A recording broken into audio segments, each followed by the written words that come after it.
Welcome in to Pay Dirt Sports. Pay Dirt Sports, part of the Six Pack Coverage Network. We're going to have a full show today. Got a lot of guests. We're going to kick it off here. Ryan Schumpert of Rocky Top Insider just got in, right? Just got in back to Knoxville. Fresh off the jet.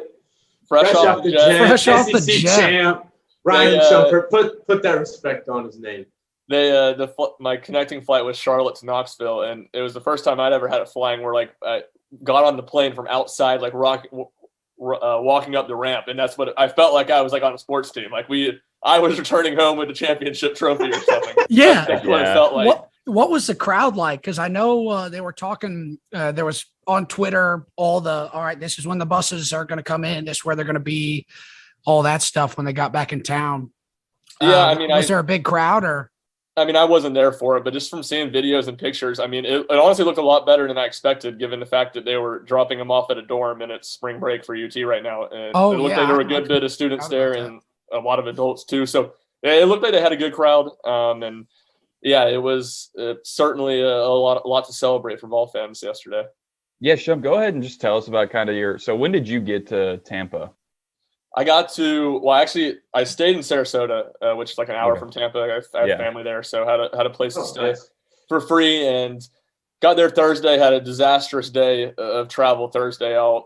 Won't give you all the details, but basically flight delayed a couple hours and canceled. Had to drive to Nashville to fly to Sarasota that night because plane tickets were just so expensive. Trying to get there before the game for Knoxville, so. Got down there late Thursday night, headed over to the arena on Friday got there, I guess, in the second half of, the game before Tennessee. I'm going blank on it now. I was thinking the Arkansas A&M game, but that was on Saturday, so wouldn't have been that. Kentucky Vandy? Yeah, they were after it. It was no, I didn't even get there for the second half. It was the Arkansas game played before, but they cleared everybody out before that. So.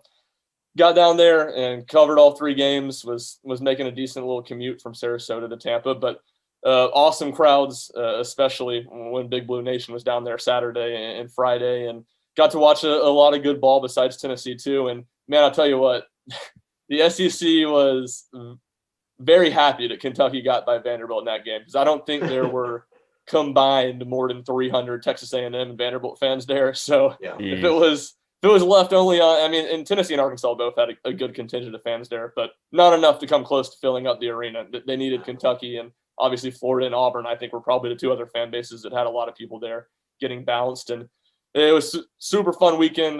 Got to see Wes, Will's brother, a couple times, and there we go. Take a picture with him on Sunday after the win. And yeah, that was, super cool. It was my first time sitting courtside, covering a game courtside, because SEC tournament, the first one I was going to cover 2 years ago, COVID canceled it 45 minutes before Tennessee was going to play.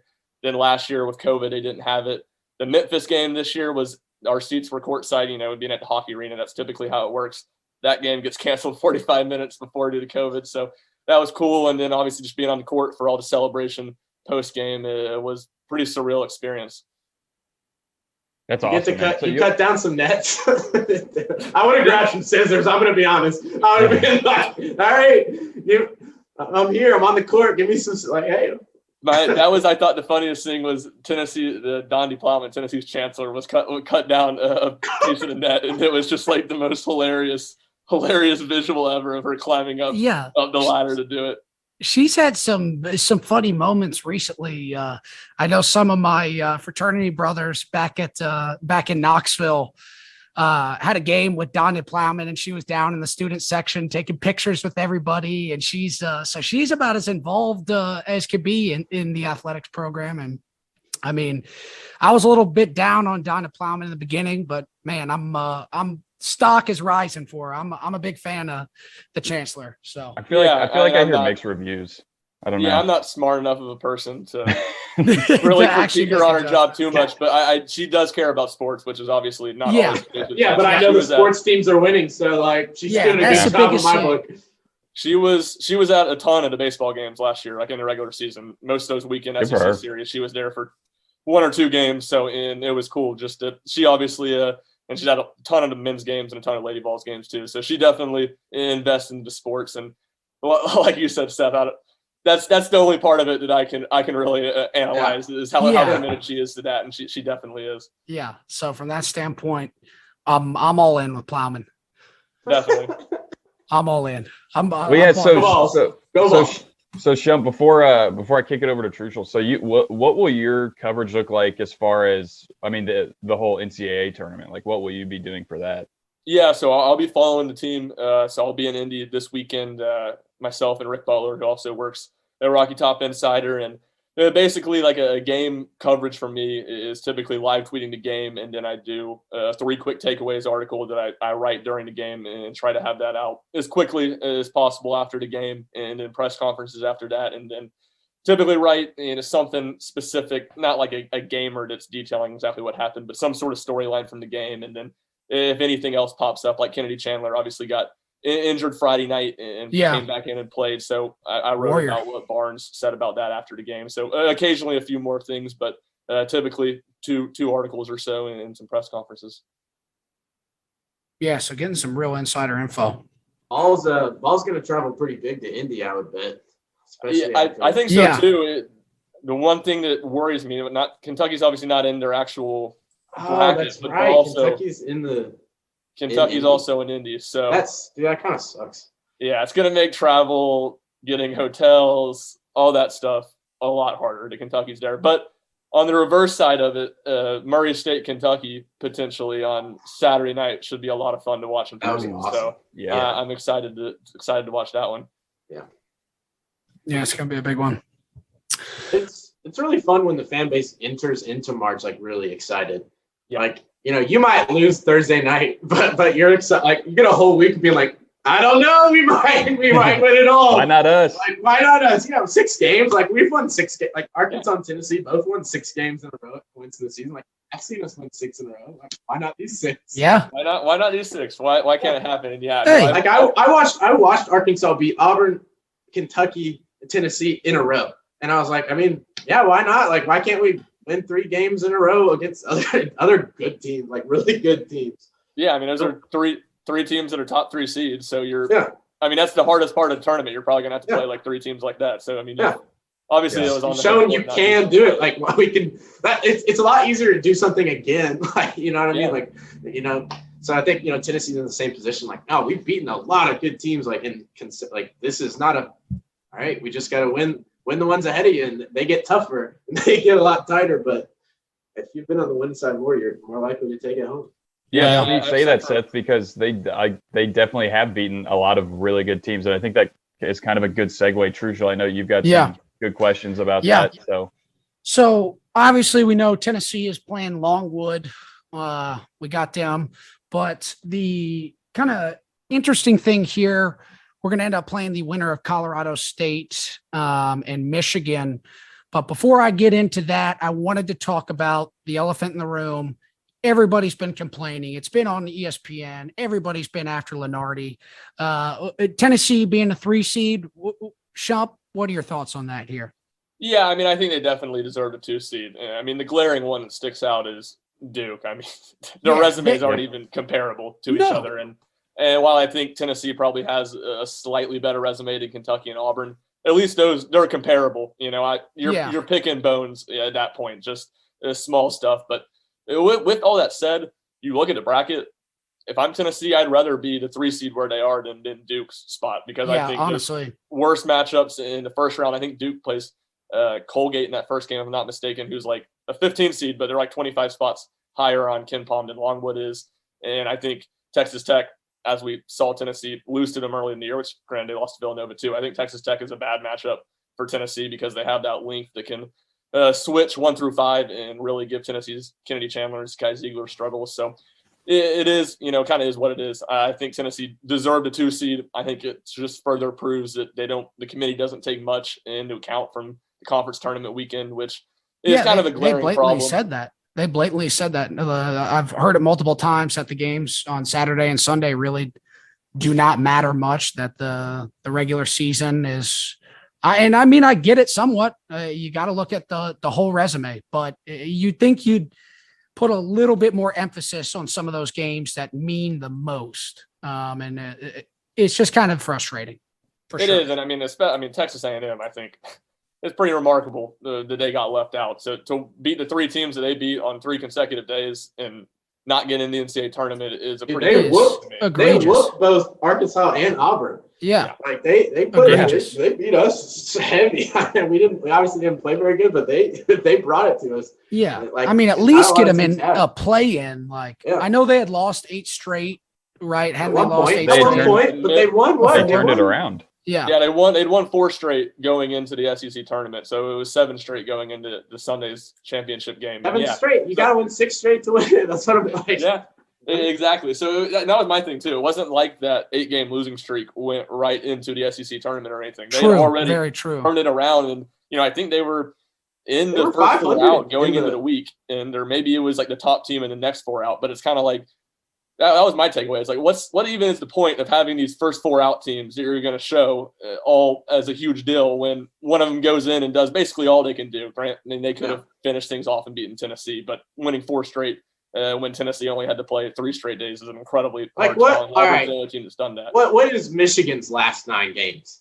Like, what have they done the last 11 games? Like they've limped in.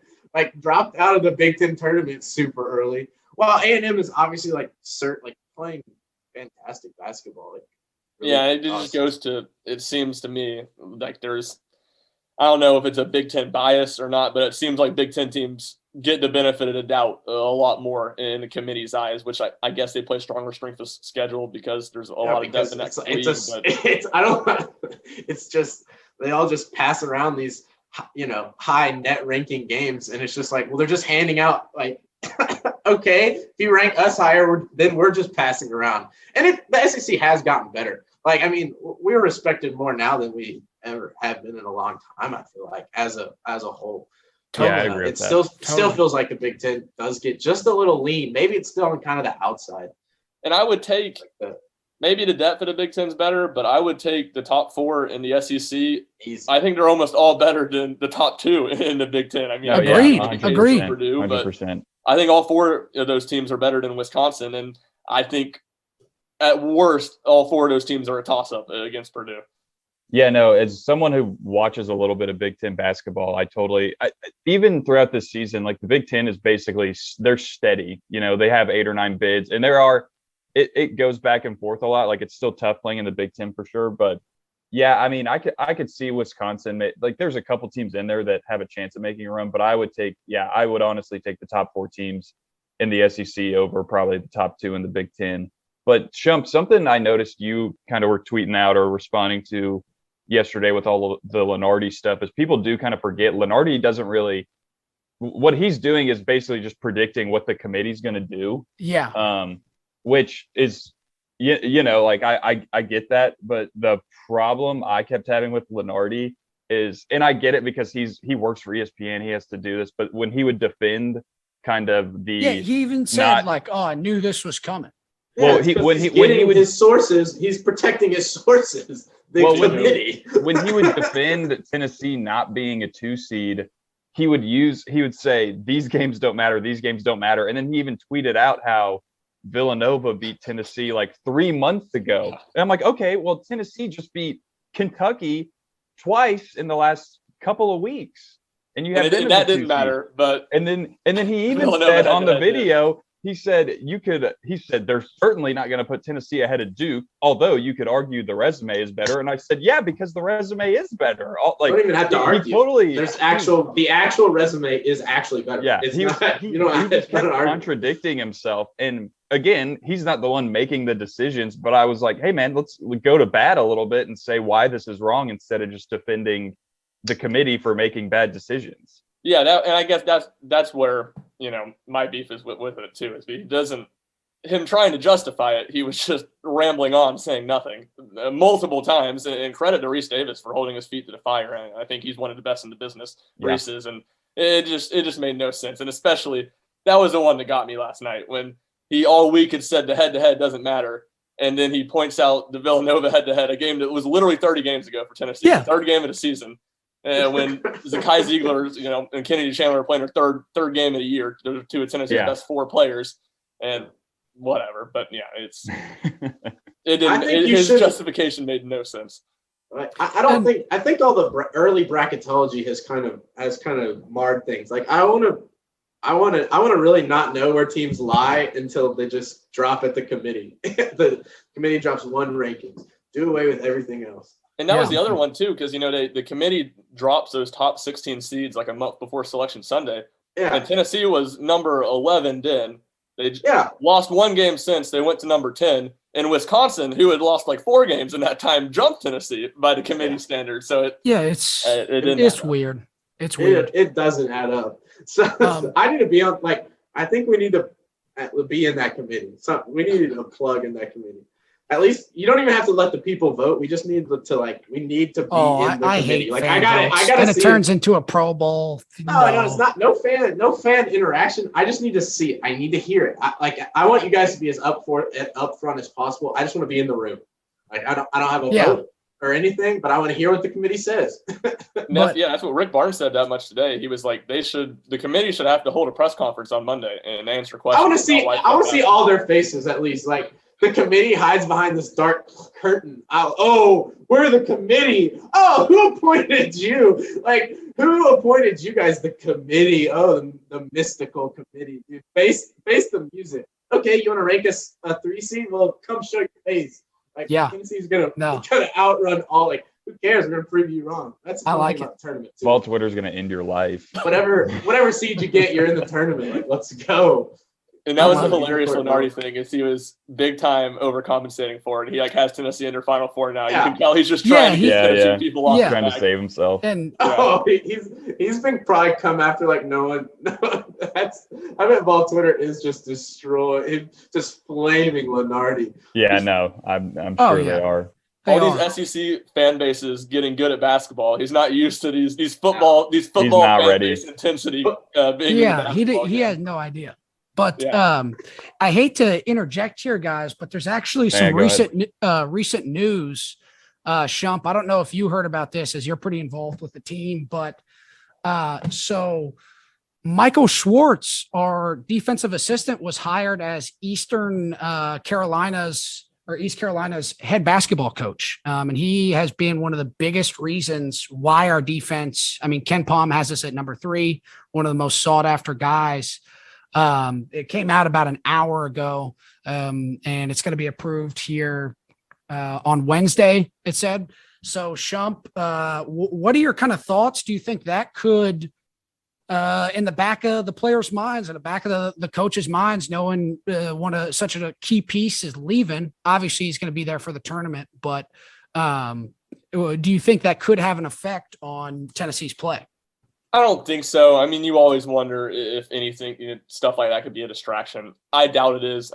Knowing Mike a little bit, he's as dialed in as a guy as there comes, and this has been in the works for a while. So he was the most sought after. Yeah, it wasn't something not, like yesterday he interviewed and it's come real quick. It's the athletic director at East Carolina on Tennessee, wasn't athletic director at Tennessee, but was in the athletic department when Rick Barnes got hired. His son is a walk-on in the Tennessee basketball team. There were a lot of connections here and a lot of stuff kind of over the past few weeks. Some murmurs that there was a very good chance if East Carolina opened up that Schwartz would be their guy. But I don't think it plays a huge role going into the tournament. But certainly, next year you hit it. He's the defensive guru. He's the defense coordinator.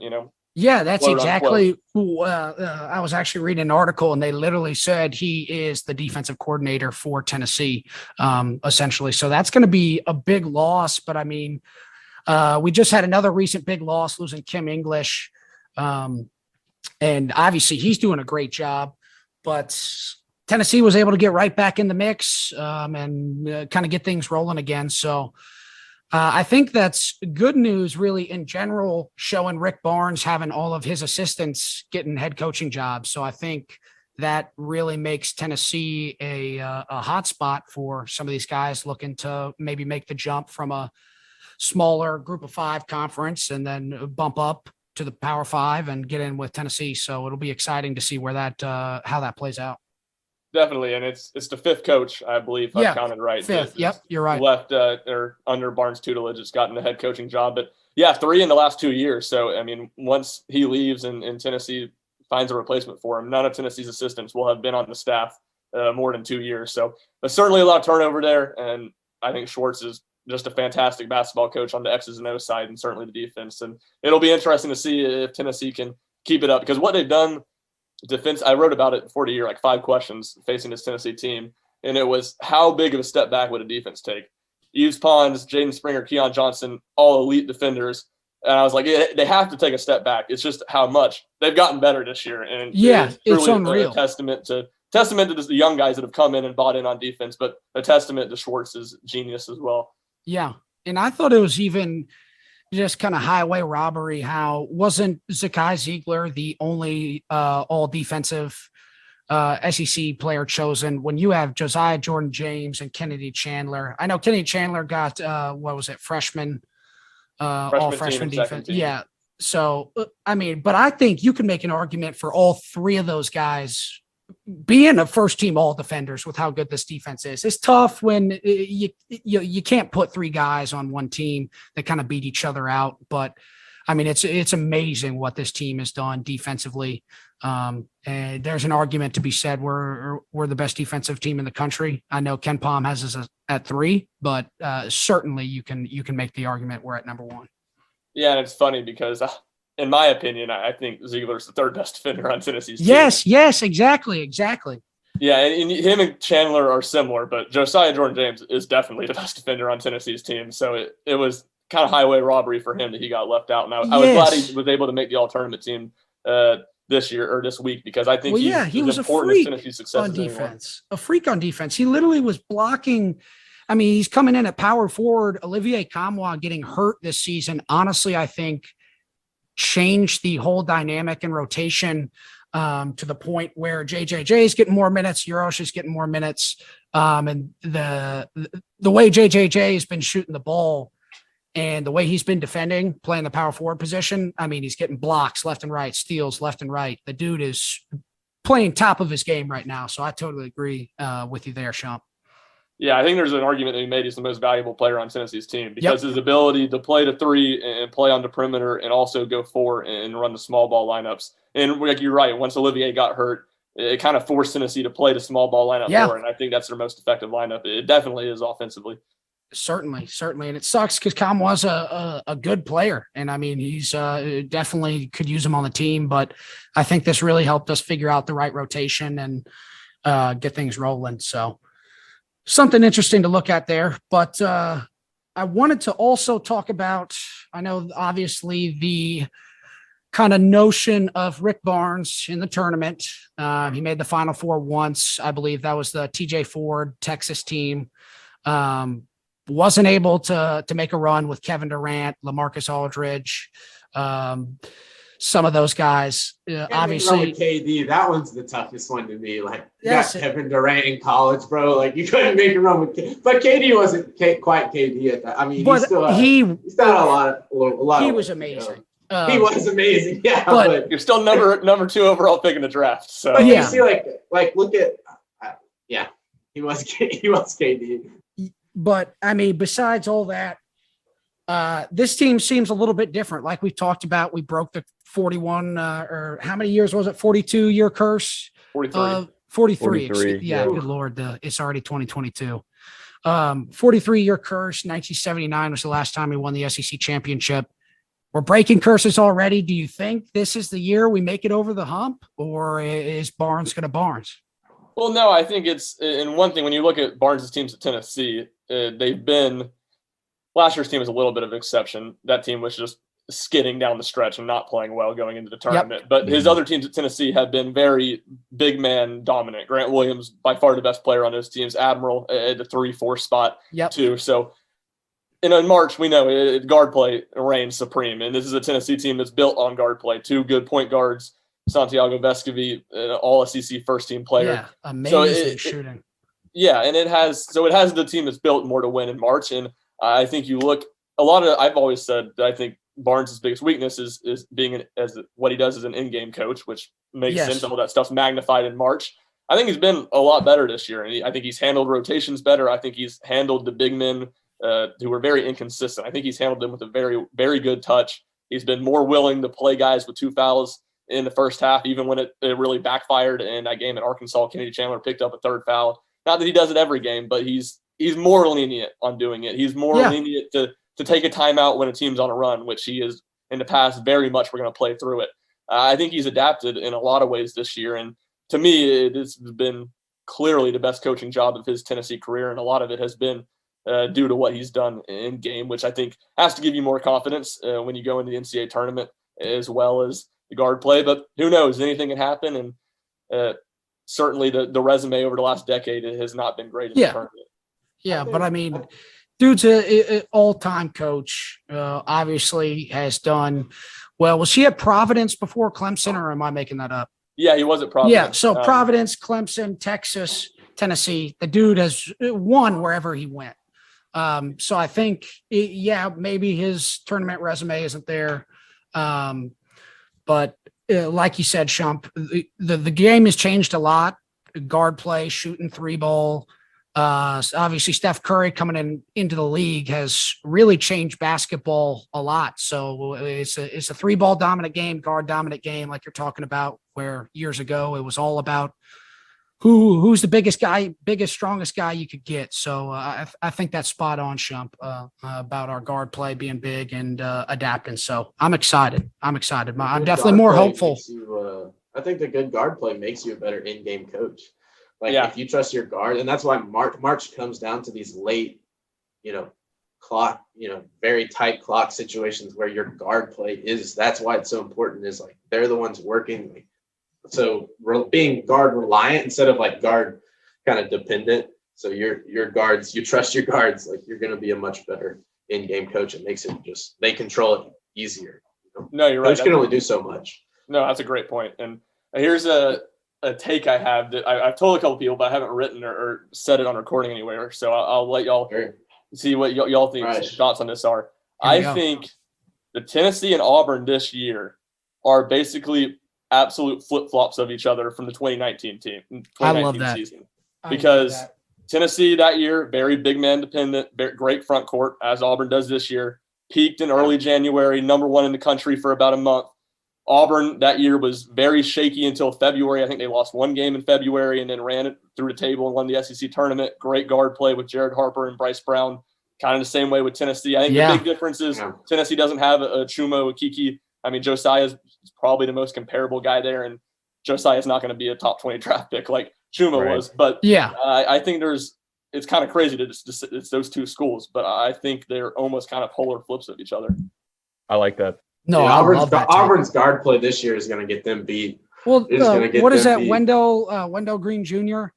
And Bruce encourages it. I swear, and he will. They'll take the worst shot, and sometimes it works. It works enough to almost kind of justify keeping doing it. But in this tournament situation, it is going to get them beat. It just will.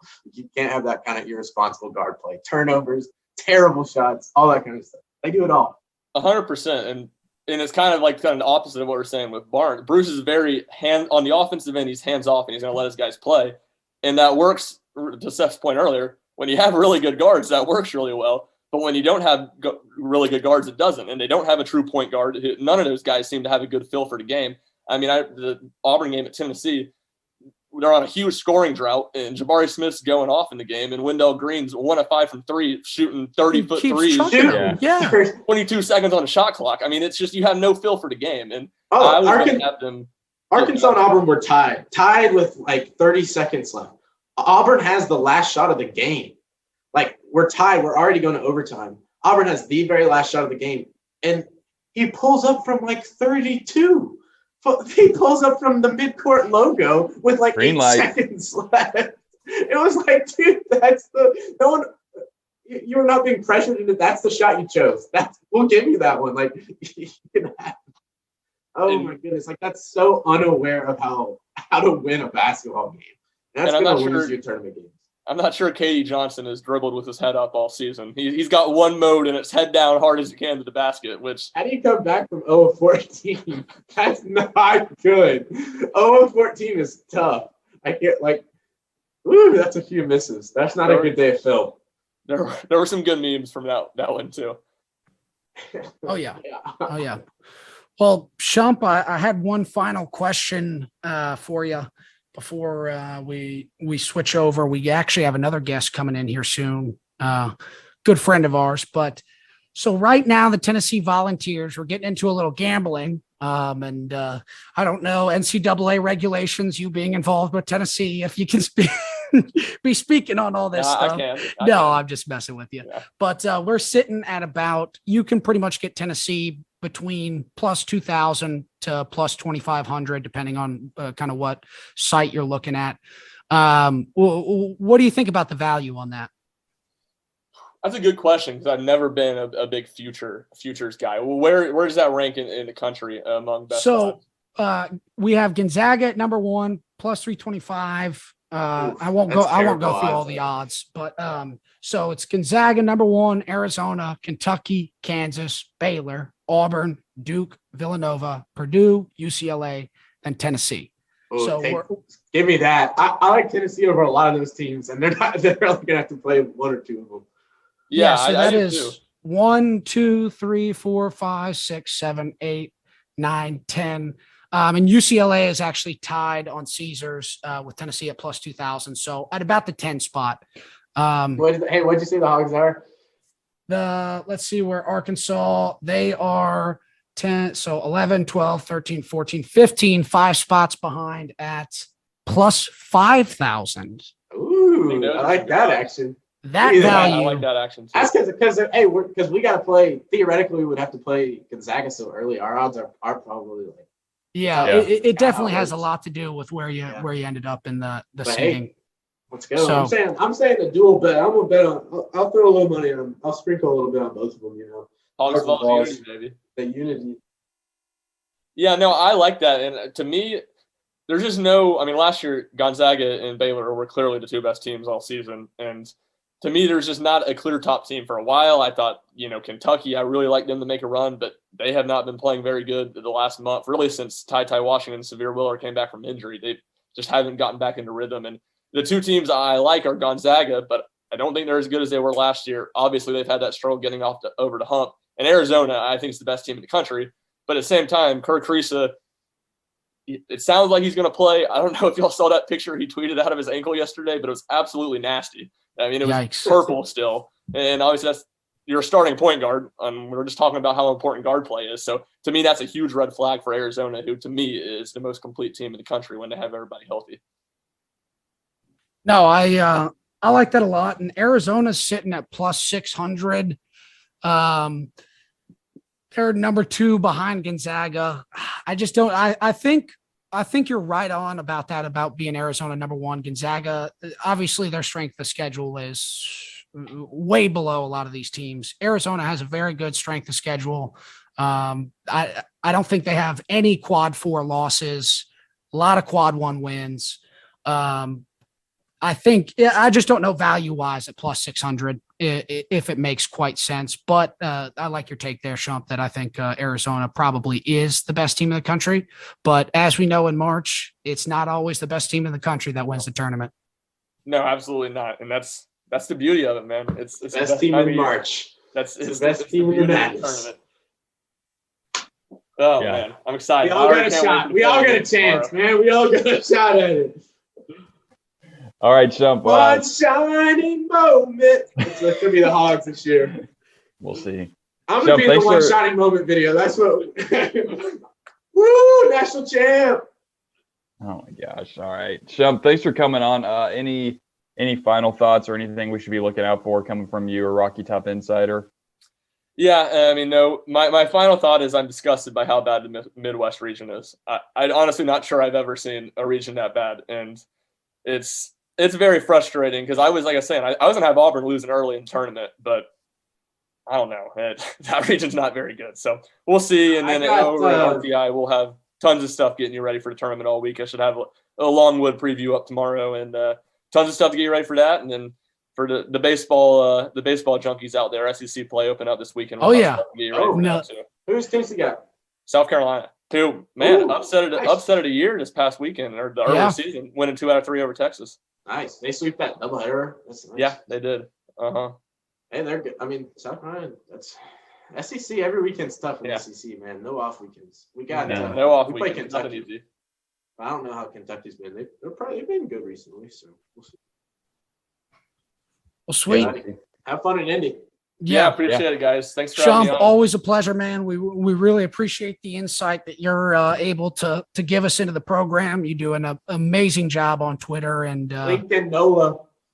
man, I'm excited to see where your career ends up, Shump, because I have a feeling you got a bright future in sports writing, and we're always excited to have you on here, man. Well, I appreciate that. Let's do let me jump in a Pay Dirt Sports live episode all together in New Orleans for the Final Four. Let's Heck Yeah. We'll We're make it going. happen. So if you're going to be down there, hell, we'll get you in. Yeah. Let's do it. All right. All right. Thanks, guys. Yep. All right. So I think we just Oh, had yeah, boss man's Ben. Hey, I gotta grab my Man. gotta grab my bracket for this. Oh yeah, go get it. Yeah. So we're going to take a quick break as Boss Man is getting loaded up here and Skoggs is getting his bracket together. So I'm the only one here without my bracket. So I'm lacking there, but I do have it printed out. But my main focus here has been on some upsets. So don't you worry. I've been doing some research here and looking through some of these upsets. I hit some big ones last year. I called that Ohio team. What was that guy's name? Jason.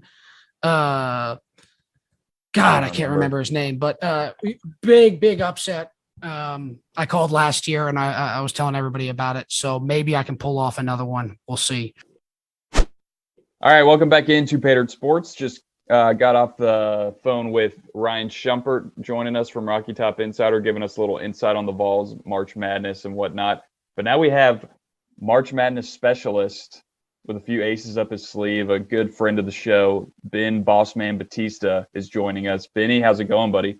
Good. Yeah, thanks for having me, everyone. I'm excited for March. I'm sure everyone else is, but yeah, excited to kind of talk about some of these games and talk about the matchups here. Yeah, for sure. Ben's a March Madness inspiration. You know, Ben from day one, Boss Man has been all about the madness of March. So he really inspired me as a young kid. He's the reason I get so excited about it now. You know, I just think about how excited it is, and everyone gets to enjoy the madness together. It's awesome. Yeah, I mean, this is truly the best time of the year. And I will say I am a big John Rothstein aficionado. So he certainly gets me into the mood for madness. And so they don't call it March and Madness for no reason. So and this season and this tournament is going to be no different. So really looking forward to the full pageantry of March Madness, because last year we didn't really get the full complete thing, because remember they had that kind of bubble in, I guess, what was it, in like Indianapolis, I guess, with all those 4 venues in Indiana. But yeah, we get the full spectacle this season, so certainly pumped. Yeah, for sure. And we'll get into we can get into brackets, whatever, but any opening thoughts for you just on this, on the 4 regions, on the bracket as a whole? Anything you want to start off with? I wanted to quickly interject. I know we were talking about during the break, Boss Man. Do want to call out, still want to get credit for this upset pick. Jason Preston. Like I said, or you guys missed this, I'm the upset guru of the team here. Last year, I picked Ohio to beat Virginia. Jason Preston, the guy was an amazing college player, had a great story. And Boss Man, I know you were kind of talking about that a little bit. What are your thoughts on kind of Jason Preston there, Ohio? Why don't we recap that a little bit, and then we'll let you get into what you want to talk about. Yeah, because I know you mentioned that was one of those upsets that you hung your hat to, but yeah, Jason Preston, we were talking about. He's kind of one of those rare players that was a stat sheet stuffer. He led Ohio in scoring. He led the country in assists, or one of the top leaders, and then he also led his team in rebounding too. So kind of what we were saying is that's kind of a rare breed of player. Even in today's tournament, you don't see many players that are filling the stat sheet like he did for his team last year. But I think that's a good segue into kind of going into the tournament and kind of identifying some key matchups for some of the higher seeds and kind of what's caught my eye. So the madness guru, Ben's he's got you some solid upset picks, and they're gonna hit. Like I'm telling you, that I have watched this guy pick too many. He's a savant when it comes to the upset picks. Yeah, I think it's just based on it's a little too much research that I put into some of these, but I will say I think starting with if I had to pick a double-digit seed to reach the Sweet 16, I think the best chance is South Dakota State. Their first game in the round of 64, they go with Providence. Believe it or not, that game is a pick 'em right now. I think it's one. Wow. It's well, you have to correct me if I'm wrong. Looking at the BetMGM odds, I believe it's a 2.5 point spread, which is pretty significant considering South Dakota State is a 13 seed playing against Providence as the 4 seed. But in my opinion, the winner of that game is going to play the winner of Iowa and Richmond. And I think Iowa's going to beat Richmond in that matchup. But whoever wins that matchup of Providence and South Dakota State, I think is going to beat Iowa, even despite the fact that Iowa just won the Big Ten tournament and the fact that they're one of the hottest teams in the Big Ten and in the country, though. But I think in that particular matchup, Iowa kind of struggles defensively with both of those teams. And I think that's a pretty good pick for South Dakota State. So that's one that I'm really keeping my eyes on. And to go a little bit further with the Jackrabbits, they, believe it or not, lead the country with 44% 3-point field goal percentage, which is outstanding. That's a phenomenal statistic. So even if they don't get the win, that's certainly that's a matchup to tune into at 12:40 Eastern time on Thursday.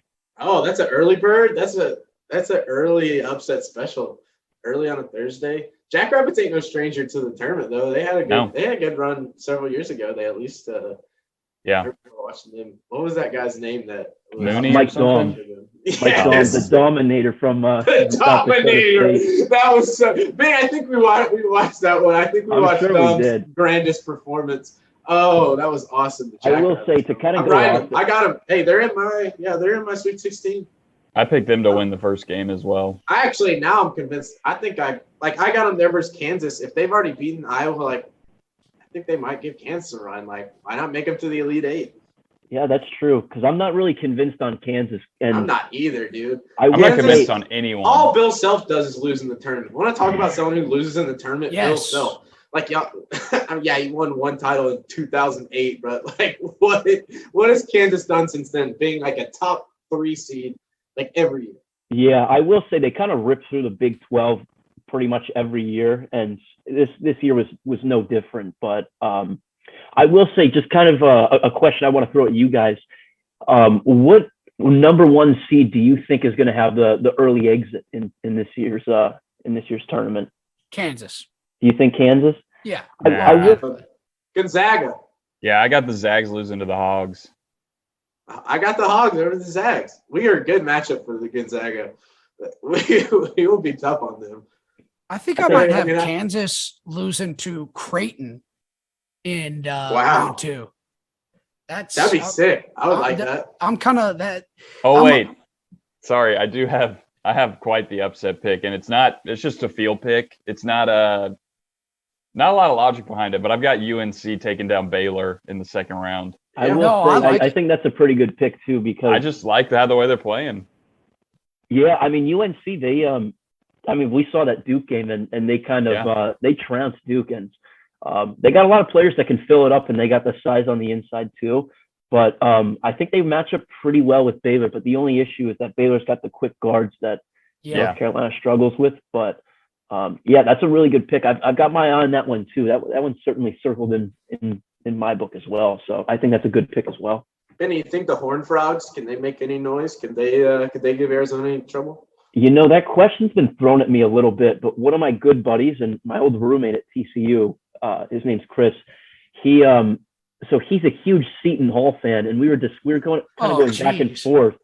Prior to Selection Sunday, we were going back and forth saying that both Seton Hall and TCU were kind of slotted to the 8 and 9 game, and we were saying how horrible would it be if both of these teams played each other, and sure enough, I saw Seton Hall get that 8 spot, and I just knew TCU was going to get slotted at that 9 spot. But I will say TCU is a very good defensive team, and it's a patented Jamie Dixon squad where it's a really good defensive team.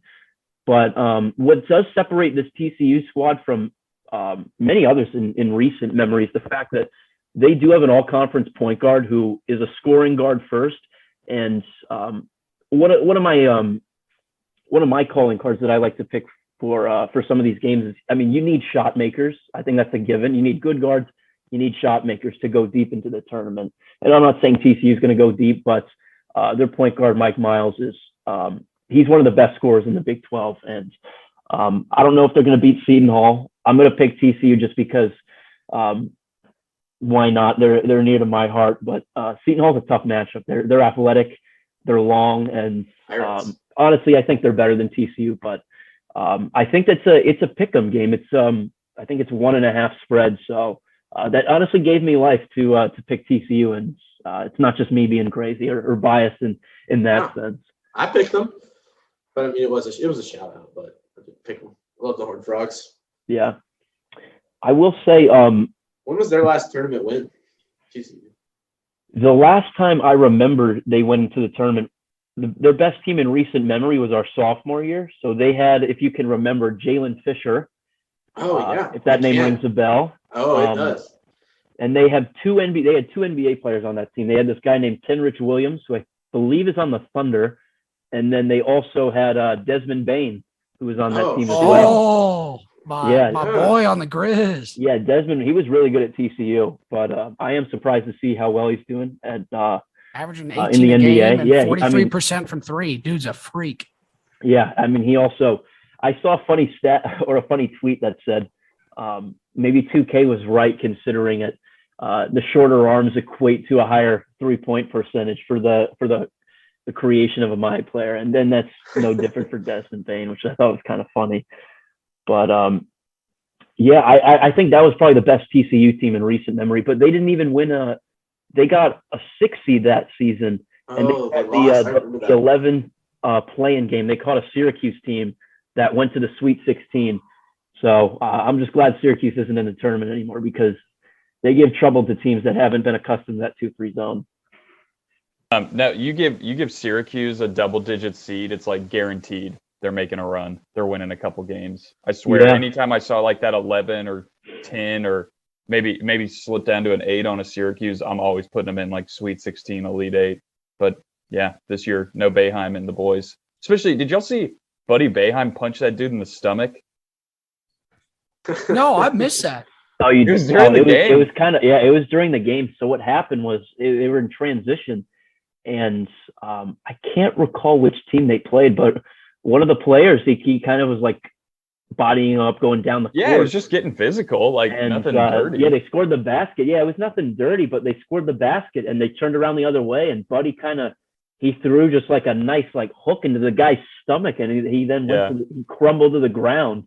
I don't think a foul was called, but they suspended him for the next game against Duke. Yeah, and Jim denied it. He was like, "No, it wasn't a punch." But did he really? Yeah, I mean, he got suspended for it, which I don't necessarily think was needed. I mean, it was certainly dirty, and it was. I think if he got a flagrant, it was very obvious. It was obvious considering they have like that camera right under the basket. Yeah. It was a perfect angle. I thought it was kind of funny though, and considering like the debacle that Jawan had. Anytime someone else can do some sort of dirty play, I just find it kind of funny. Another potential Michigan-Tennessee rematch, Ben. What would you like to see that happen? Yeah, I think from a Michigan fan standpoint, I mean, why not, man? They've had pretty good success in recent memory. I don't know if it was in discussion earlier, but the past 2 times that Michigan played Tennessee, I think it was like 2011 when Michigan won by 30. It was Bruce Pearl's last game, if I'm correct on that one. I think you're right. And he kind of had one foot out the door, and it was kind of understood that he was leaving, and Michigan they ran him out of the gym. And then the second time, I think it was when we were still in high school. I know you're talking about it. That's one of the funniest. Was when it's the infamous Jarnell Stokes charge at the Jarnell Stokes charge at the very end of the game. Michigan was clearly the more talented team, and Tennessee had them on the ropes. I don't know if they were clearly the more talented team. No, I think Tennessee was the more talented team. I think Michigan was the better team. Coaching, yeah. I mean, they had. I think Michigan had like 3 NBA players in that starting lineup. But I mean, if you count McCray, an NBA player, he's a journeyman. I think they had McCray. I don't know if Stokes and like McCray, Josh Richardson. Yeah, Josh Richardson. Josh Richardson ended up being a pretty good NBA player. Yeah. I think they had Michigan had Karis LeVert, obviously who's a really good NBA player now. They had Glenn Robinson, Nick Stauskas, who was Player of the Year in the Big Ten that year. Yeah, they were. He was Michigan was a pretty good team. Michigan has been good. They had a lot of good teams in there. But anyways, so this current matchup, I will say if Michigan can get past Colorado State, I think they will. But I'm really excited for that second round match. I think we all are. And I think Tennessee fans, if they remember those previous Michigan games, I know they want revenge for that one. But to kind of break down that matchup, yes, Michigan has not performed. They haven't performed well this entire season. And in terms of the preseason expectations, I don't think they've met up to it, considering they were a top 10 projection. But they do, I think personnel wise, they do match up well in terms of the length that Tennessee presents. And at the same time, it's really interesting because I'm a big fan of Kennedy Chandler, Vescovi, and Zakai Ziegler. But Michigan does match up with their guards with 2 graduate seniors. And so I think that's going to be a really interesting matchup if we can if it all does play out. Those 2 freshman guards going against Michigan's 2 senior guards in Devontae Jones and Eli Brooks. I think that's going to be an interesting matchup. But where I think Tennessee certainly has the edge, if Josiah Jordan-James, if he plays well and if he shoots well, I really don't think they have an issue with Michigan. But if he doesn't play well, I think Michigan's going to give him trouble because Dickinson down low, I think he'll probably give Tennessee some issues because I know that Rick Barnes is probably not going to double Dickinson because Michigan gives them the ball every time and they have the length to kind of go with them straight up. But if you've watched Michigan games this season and even last season, you give the ball to Dickinson on the block, he's going to get that lefty hook off pretty much every single time off the right shoulder. And so the Big Ten teams have resorted to doubling him. And I'm not sure if Tennessee's going to do that, but I think that's where Michigan does have the edge. And, the pace that Tennessee presents, it's going to be a slow pace game. It might be a low scoring game. And so it'd be really low scoring. I bet Tennessee's defense is clamped. Their defense is really strong. I think that's where it gets kind of lost a little bit. It's just the fact that their defense will just kind of choke you out to some extent. Well, that's the thing. It's this entire season you've seen Tennessee. They've really gone on some massive runs in some games, and it starts with defense. And they can really shell out a really good defense and make teams go cold. And I think we've seen that time and time again with that Tennessee defense this season. But on the flip side, I specifically remember with that Texas Tech game, both teams hit a dry spell as well. So it wasn't. That's the one issue is Tennessee's going to have to make shots. And I think that's probably the X factor. And it's an obvious one, but particularly with that Tennessee team is, they're going to face adversity at some point in the tournament. And I think the key is just to be able to get some stops there. So who's your Final Four? What you got? What you working with? I'm kind of going back and forth because most years when madness comes around, I always following the Selection Sunday show, I'll just riff off a first impressions bracket and then sleep on it and then kind of do a little bit more research and revise it a little bit. But last night I genuinely could not put together anything of substance, and it was really irritating to me. But today I had a little bit of time to do some research and kind of finalize some sort of skeleton. But my two favorites to win it would probably be Gonzaga and Arizona. I think they're probably the two most complete teams in the country. Wow. What a surprise, Ben. Come Yeah, on, you're going chalk, you're going scratch on this? I know, I'm sorry. But I think those are probably the safest picks. But in terms of the other two regions, the East and the Midwest, like, it's quite honestly such a crapshoot, and I've yet to make my mind. I don't want to go with Kentucky because I'm really interested with that possible Murray State matchup for the Battle of Kentucky in that second round. And then I want to pick Wisconsin in that other one, but in good faith, I cannot pick a Big Ten team to make the Final Four. Iowa State's gonna beat them in the Sweet 16 is my call. I've got Wisconsin in the Elite Eight. Yeah, I think Wisconsin's good for a couple games, but outside of that, you're kind of pressing your luck there. But I will say that LSU Iowa State game could possibly be by far the worst matchup in the entire field. Oh yeah, no, I agree. That criminal Will Wade is finally out from LSU, and just the timing of it in terms of his firing, you know that they finally caught wind of the plethora of things that he's been. They already had wind. They already had wind. They finally just. They just realized they were like, oh, this he's was not a as long good as we thought time he was coming. going to be, so we'll get him out of there. Yeah. We've done all this cheating, and like his best success is a crappy 6 seed. Like, not even a good 6 seed. They're only a 6 seed because like they have amazing players. Like, LSU is actually a very talented roster. Yeah, they really are. Will Wade just is terrible. He's just not a good coach, and he's cheating up everything just to do it, just to be a very mediocre coach. I was glad Arkansas handed him his last L. That was pretty. Yeah, that was nice. Very nice. I can't lie. Very fitting. That was very nice. Beat LSU 3 times. Like, went 3-0 versus him this year and handed him his last L. That's awesome. Yeah, great way to go out. Just to go a little bit further on that, LSU quite literally has the worst brand of undisciplined, unorganized, and sloppy basketball. Like, it's the most disgusting team I think I've watched this entire season. Yeah, Will Wade's a Nashville guy from FRA. Yeah, he's from FRA. So, I can't say I'm surprised, to be honest. No, and I'm pretty close with a lot of FRA friends. I grew up with a kid who went there. We went to preschool together. So I had some. Hey, who are you talking about? Tanner Clark. Do you know? Nick Murphy, Will Tanzel, some of those guys, Ben Jackson.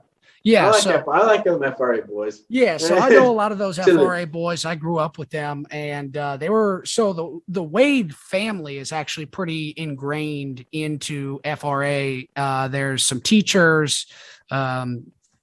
Will was, I believe, a student back in the day and had some kind of teaching job, but their family's ingrained. And basically, everyone I've talked to says the entire family is scumbags. So he's just bred different, like yeah, quite literally, man. So I'm glad he's out from LSU. It was a long time coming. Yeah. I don't know how he didn't get fired when that. I don't know how he didn't get fired when that first thing came out. Yeah, and it was pretty obvious. But who knows? I'm not a fan of Iowa State either. So I just want to completely avoid and not even sniff that. I'm big on Iowa State, baby. That's the worst 4 right there. I got LSU. I got Iowa State in the Elite 8. I hope you're joking. I really hope you're joking. Dude, I don't know about that one. That's what I'm saying. That 4 right there is LSU, Iowa State, Wisconsin, Colgate. Like, that little quadrant is just pretty weak. And then Auburn's going to choke. Auburn's going to choke in the Sweet 16, just like Tennessee did to Iowa State. I got USC. I'm riding the Trojans. They're my dark horse. Andy is built to the house. USC matches up well with Auburn, with their length too. Then it's USC versus Wisconsin. Okay, I'll pick USC again. Then USC, Kansas, bro. USC's got it. Oh, I got Kansas getting bounced by Creighton. All right. So, hey, Doug McBuckets ain't walking. I got San Diego State, bro. I always bet the Aztecs. Have we all, or I know, Boss Man, we asked you about our Final Four, but do we need to do a quick roundtable here of what everybody's got? Can. Yeah. Has everybody let's do it. got theirs locked in? I'd love to hear you guys' I'm thoughts. locked. Yeah, let's do it. Man, dude, mine's wild.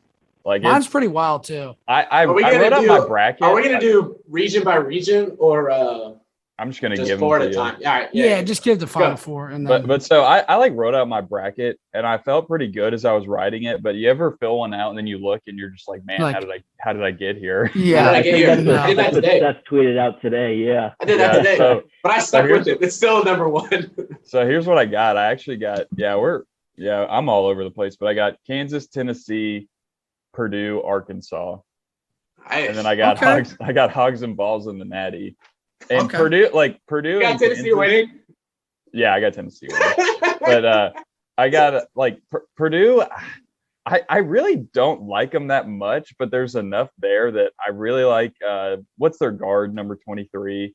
I have them Jaden getting Ivey. bounced. Yeah, he's a bounced big by time Yale. player. I just really like him. I don't know. I just see them Yale's not- not they got bouncing that- Purdue, bro. If you guys They got that remember 7-footer. Like, let's. A couple- I'm he's gonna no ride with it. 7-footer. He's a couple like of episodes 7'4". back, Yeah, I know it he's was- big. He's like the new Yao Ming. Yeah. So that's my 4, and we'll Um, see. But real quick, couple of episodes back, just so you guys know here, kind of how I got to this in my bracket.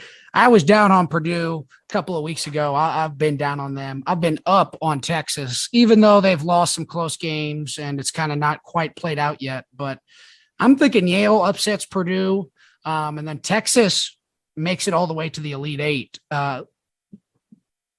Gets beat by Baylor, so I'll kick off my Final Four here. I've got Baylor making it to the Final Four. I've got Texas Tech beating Arkansas in the Elite Eight. I'm sorry, Seth. Hey, it's respect. We ain't still- losing to still a Tech. good If we get to run. the Elite Eight, we ain't losing to Tech. I'll tell you that. I've got Tennessee beating Arizona to get to the Final Four. And then I've got Iowa beating Iowa State to get to the Final Four. Yeah, And you're then- awesome. I have Baylor and Tennessee facing off in the national championship. Tennessee gets the dub. Huge defensive matchup between two teams, but it's going to come down to the guard play. And Kennedy Chandler, Izakai are going to hit some big late game shots, and that's how it'll play out. Hey, I got one. I got Arizona, Tennessee, and Tennessee beating Arizona. So I matched Okay. with you there. Got that. I got Hogs and Texas Tech, but I got Hogs. over Okay, Tech. so yeah, we're pretty You know? close here. Yeah. I got Baylor over Murray State in the East. Wow. Yeah, I got Murray State rolling, bro. I mean, San Fran. I would like to see San Fran play someone else, but Murray State's kind of a wagon, so they're going to take them out. And then it's the All Kentucky Showdown, and that is hype. I'm picking the Racers. John Morant, like shout out, like built a And program. they're still like such they a got good confidence. program, too, Murray yeah. State is like they are a good team. Yeah, just to go a What a little chance further to on beat that. Kentucky too. Yeah, come on.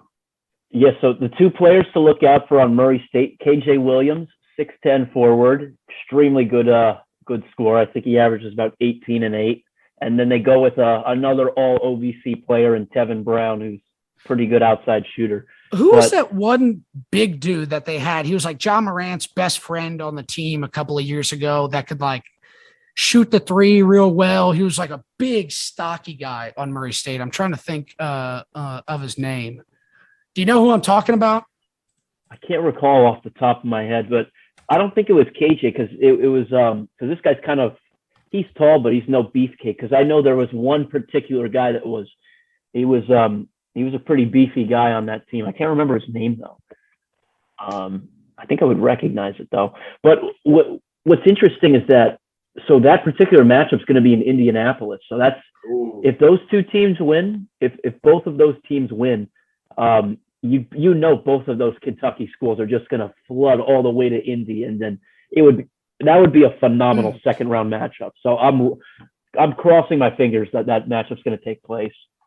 I found the guy I was talking about, Darnell Cowart. That's it. Yep, that's 100% who it is. 6'8", 300 pounds, but was an absolute beast on that Murray State team. But I think he it might even bounce around in the G League a little bit or something like that. He never made it to the NBA, but he was one of those guys that I loved watching on Murray State, and they continuously get talent like that. I mean, they've built themselves into a basketball program. Yeah, I mean, they're a mid-major powerhouse for sure. But outside of those two, Tevin Brown and KJ Williams, it's a classic Murray State team. They have really athletic guards, and they can all shoot the ball really well. So I think they match up pretty well with Kentucky. And of course, that only issue is how you're gonna mitigate Oscar on the inside. He's tough. He is tough. But maybe get him in foul trouble. He's susceptible to it. Yeah, they all are, man. And real quick, sorry to interject again about Darnell Cowart, but I just checked what G League team he's on. Memphis Hustle, baby. That makes a lot of sense. Yeah, yes, that's jaw pulling strings right there too. Yeah, that's your franchise player hooking your boy up. Yeah. Is he currently in the G League?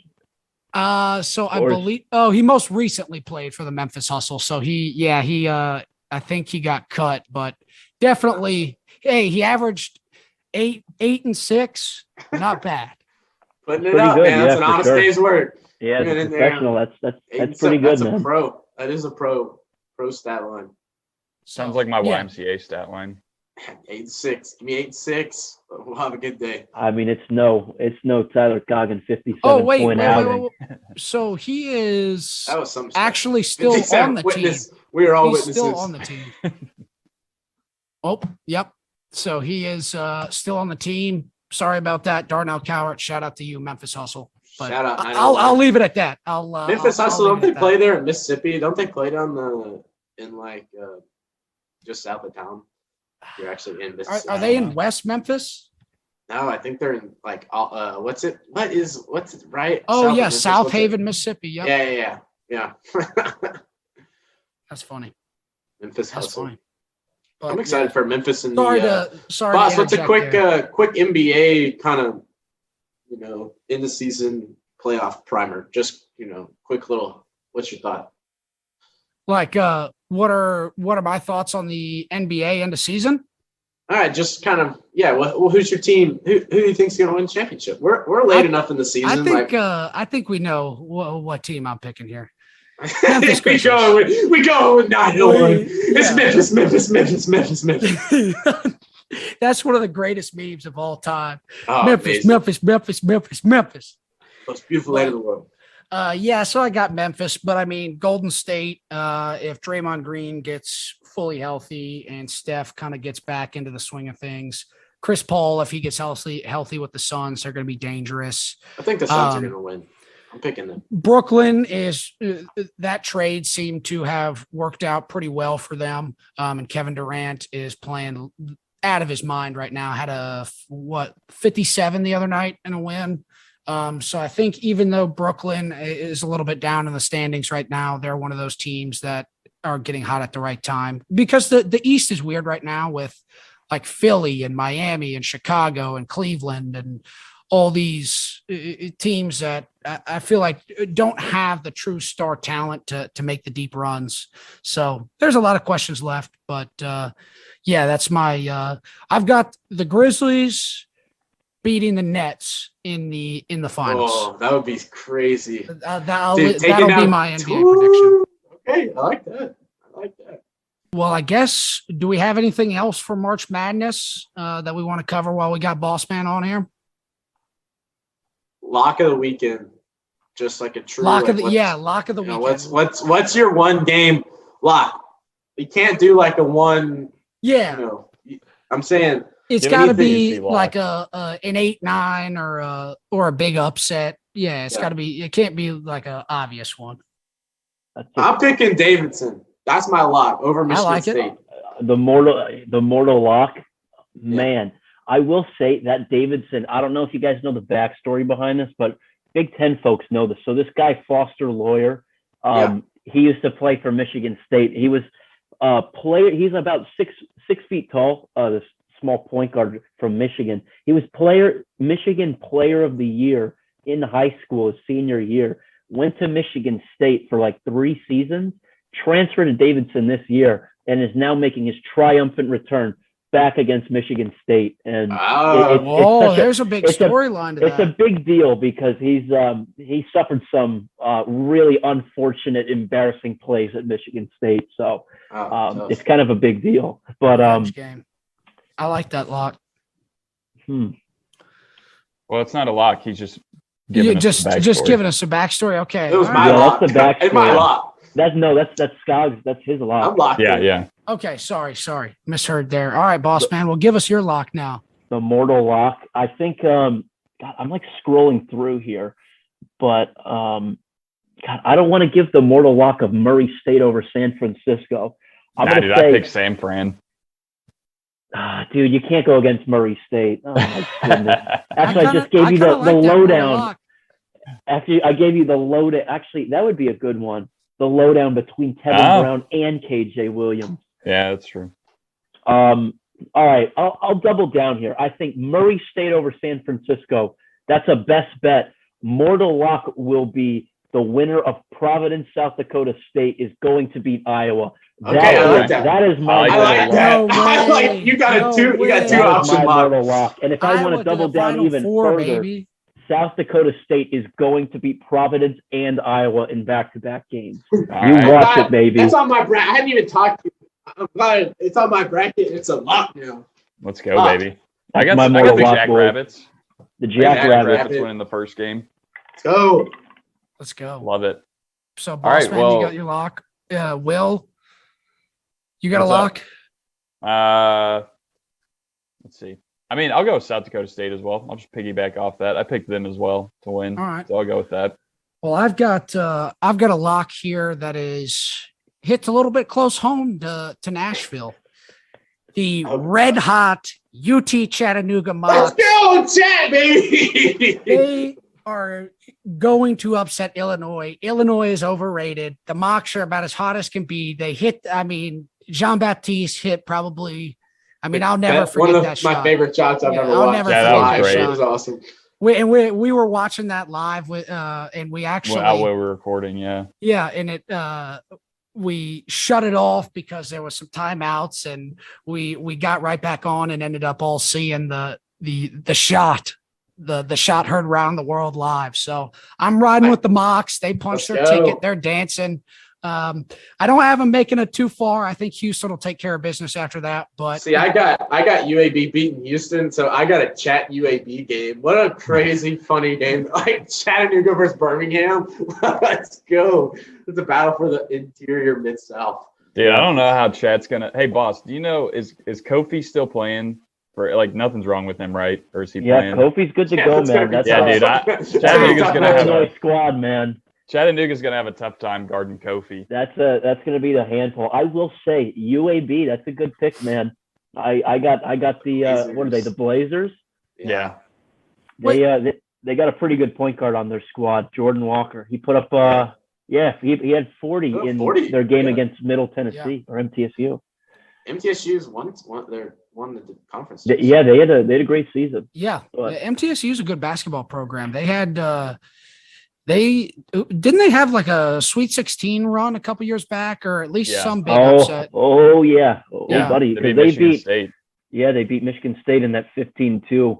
I might have to rewatch those highlights. That was a great win. That was a fun MTSU team. They were good. Giddy Potts, baby. I don't know how I missed this, and maybe we even talked about it on the podcast while I was looking at my bracket or something.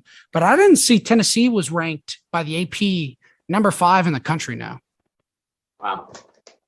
And we're a 3 seed. Hey. We already got into all that, but I had to get that out there. I somehow missed that today. Tennessee number 5 and 3 seed. Interesting. But craziness. But yeah, I guess boss man, I think we've covered about everything NCAA wise. We appreciate the NCAA bracket guru hopping on with us. It's always a pleasure. We had let's touch base after weekend 1. We'll touch base, and maybe we'll have to get the twin. So some of you Pay Dirt listeners, dedicated Pay Dirt listeners, have probably heard from Boss Man's brother, Toe Bautista. So we've what a monologuist, man. So it was great to have the other Bautista brother on here today. And we got a lot of exciting March stuff to talk about. So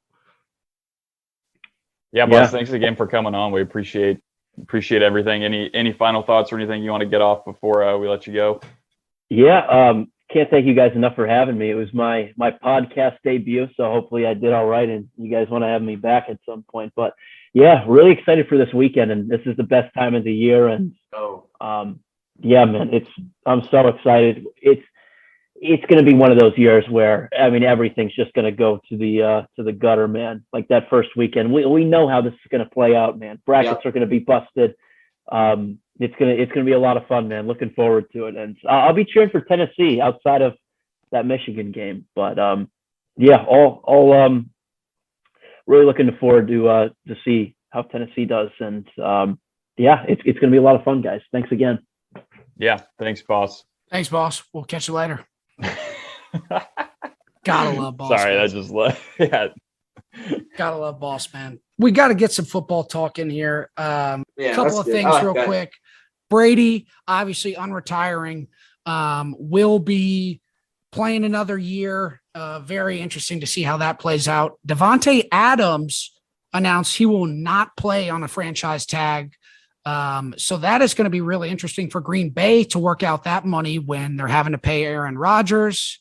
It could end up leading to Davante Adams not playing and then them keeping Rodgers and having to use that $19 million elsewhere. So I don't know exactly how that'll play out, but craziness there. The Jags, they've made some of the worst signings in NFL history. I'm not even going to go through the list.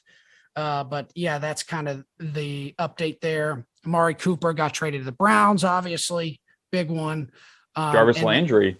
Yeah. Jarvis Landry he got cut because he had or asked to be traded, but they couldn't figure out anything. So they cut him. Titans signed Jeff Swaim to a 1-year deal. I like that. We signed 2-year deal with Ben Jones. I don't have the numbers on that. Depending on the numbers, I haven't seen them. I don't know if I'll like or love that. And then we also signed O-lineman Jamarco Jones, just kind of a backup guy, like a Kendall Lamb replacement. Saffold ended up signing with the Bills.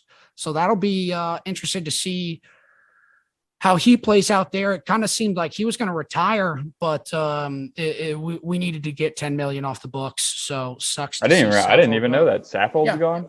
Yeah, Saffold got cut a couple of days ago. Dude, dang, so he's gone. And then the biggest thing, Deshaun Watson, Houston has declined Indianapolis's attempt to speak with Deshaun Watson. They will not trade him anywhere in the AFC South. So any Titans rumors or Deshaun Watson Titans rumors automatically locked down, unfortunately.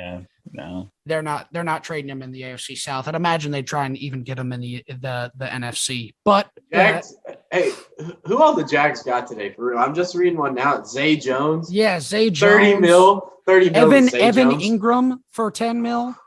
Like he's terrible. Like it's just I don't know what they're doing. I don't know what's going on. Yeah, they have no plan, dude. They have had no plan. Yeah, I'm trying to scroll through Twitter to see if there's anything else major that I missed. Okay, so Ben Jones back to the Titans, 2-year deal worth $14 million. I'm fine with that, $7 million a year. I was thinking it was going to be closer to 11 or 12, but okay, I'm cool with that. That's what I'm saying. The Titans usually re-sign people that they can get like good value out of, Yeah, but do we now go draft a guard in the first round? We've got Radens to kind of cover tackle side. I bet they draft a guard that third round pick, honestly. I honestly bet we're drafting receiver round 1. We'll see. Well, what's interesting is Landry has been like that. We could be a potential landing spot for Jarvis Landry. But I think if we go that would change drafting status for sure. But without that, we'd probably have to move Julio. We'd have to cut Julio if we were going to do that. In which I don't I don't know if we would necessarily. At least that's what like Mike Herndon and a lot of those guys online were saying, that they'd probably have to move on from Julio. I think the deal can be done, but to fill out the rest of the roster, it'd be really tough. Would you rather have Jarvis Landry or Julio? Depends on how cheap we could get Jarvis. Yeah, I don't even know. Like, because if we could get Jarvis for like $3 or $4 million, or like on a veteran minimum 1 year deal, if we somehow pull off something crazy, he wants to go win a ring.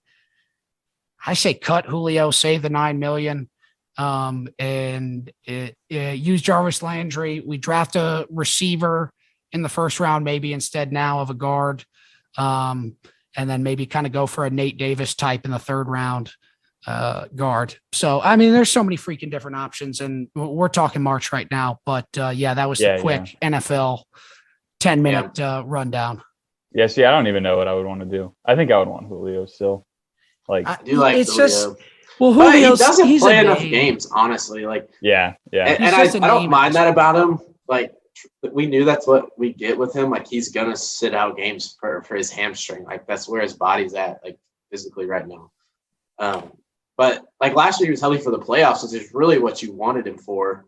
Yeah. And then, we just didn't win. We didn't take advantage, but he did. He actually served exactly the purpose we needed. Like, yeah, he filled in a few games when AJ wasn't 100% or wasn't like he did kind of step up. He filled the role, but did he fill the role of a $14 million wide receiver? No, I don't know. No way. I think you get just as much, if not more, production out of a first-round draft pick next year.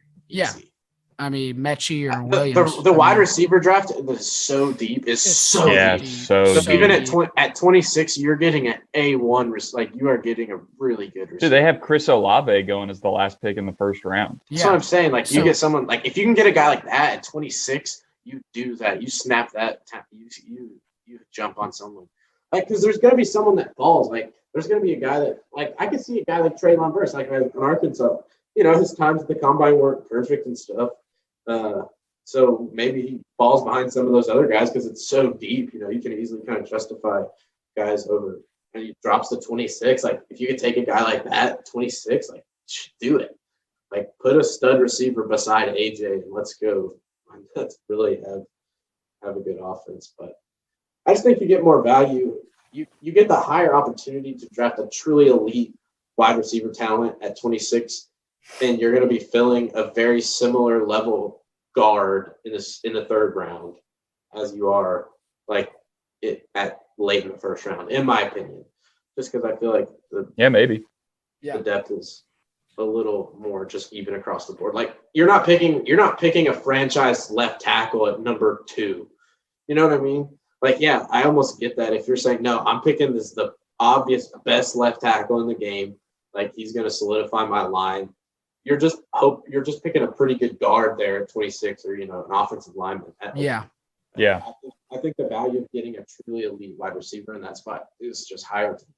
But we'll see. They know more than me. They're a very good front office, but their drafts have kind of gone downhill almost. Like, last year's seems to be a little bit better, but they had a great draft in that 2019 when they got AJ and all them in that class, but then they had some pretty big misses. And Amy Adams-Strunk and J-Rob, we trust. It always comes back to that. At some point we got to shout them out. Yeah. But I guess to close us out here, I got one closing statement. Something interesting I saw on Twitter, getting back to basketball. Dave Portnoy put out his first bracket. He's got Murray State in the Final Four. Just had to put that out there. We'll see. I mean, I won't be upset. Like, I'll cheer for Murray State. That would be awesome. But Murray State racist. You remember that video? Yeah. Murray State racist. I need to watch that. It's funny. Yeah. But I guess that's about it, guys. Will, you want to close us out? Yeah. Well, guys, thanks again for listening. Don't forget, check us out on all the social media: Twitter at @Paydirt_sports, Instagram at @PayDirtSports. Check out the website, paydirtsports.blog. Got a bunch of articles up. Just put up a article about March Madness that Seth put up recently. Be sure to check out Six Pack Coverage. Check out the website, sixpackcoverage.com. They got everything: food, travel, sports, fitness, health, whatever you can think of, they've got it. guys, thanks again for listening, and we will see y'all next week. Pay Dirt out.